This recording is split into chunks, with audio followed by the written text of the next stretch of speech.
I would just want to continue on the trend that we talked about last time, and that is in the United States. Since we've last talked, there are even more states that are trying to figure out how to monetize gold and make it a common currency within their state. And so then the legislation that's making its way through the state legislatures that would allow this, the states that already have approved it and are moving ahead, is a greater number. And I think right now I have counted at last count 14 states are either at the earliest stages or are trying to implement it within that range, which is a very, in the United States, that is a very surprising story. And it's more, when you look at the states that are exploring this, for the most part, they are between the coasts.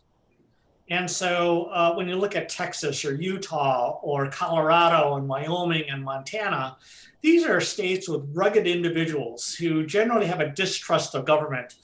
And when the government expands its monetary supply like it did during the financial crisis and like it's doing right now, that concerns many of those rugged individualists. And they just want the ability to have a competitive alternative, not a substitution, but just another option available to them that they feel has value and is secure. And that's why there's all this great interest in gold.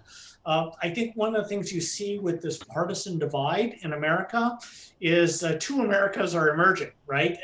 It's the coast versus everyone in between, and basically large cities. And there's one group that wants more centralization, meaning stronger central government, more taxes, income redistribution, those type of things. And then there's other people, 74 million Americans who didn't vote for Biden, who want more freedom, more independence, a smaller government, less taxes.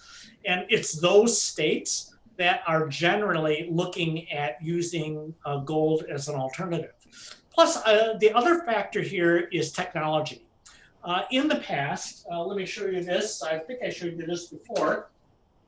Small amounts of gold like this come in 1 ounce pieces, right?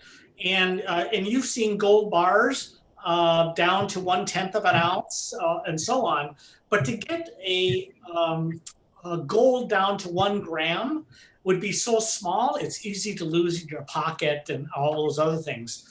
And with new technology, you can take a gram of gold, and instead of having it so small and having to worry about keeping track of it, you can have 1 gram of gold look like this. And this is very hard to lose, and it's a lot easier now to keep track of.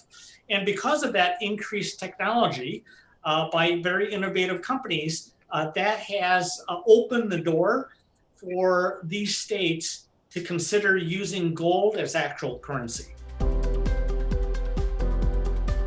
That's another good question.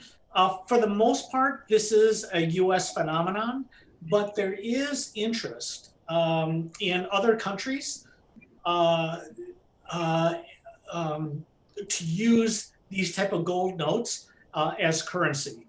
Already, there's at least one country that has monetize this. And what I mean by that is you can use it as currency, but they're also doing it as a collectible item.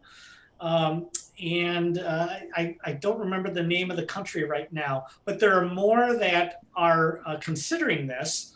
And in general, countries that have had trouble with confidence in their own fiat currency, those are the ones that are beginning to consider things like these gold notes. Because once you have a little bit of gold in them, you can say that that note is backed by gold. And then the confidence in the currency goes up. And so when you look at countries like Zimbabwe, Zimbabwe would be an ideal country to begin using this because there's so little confidence in their current currency.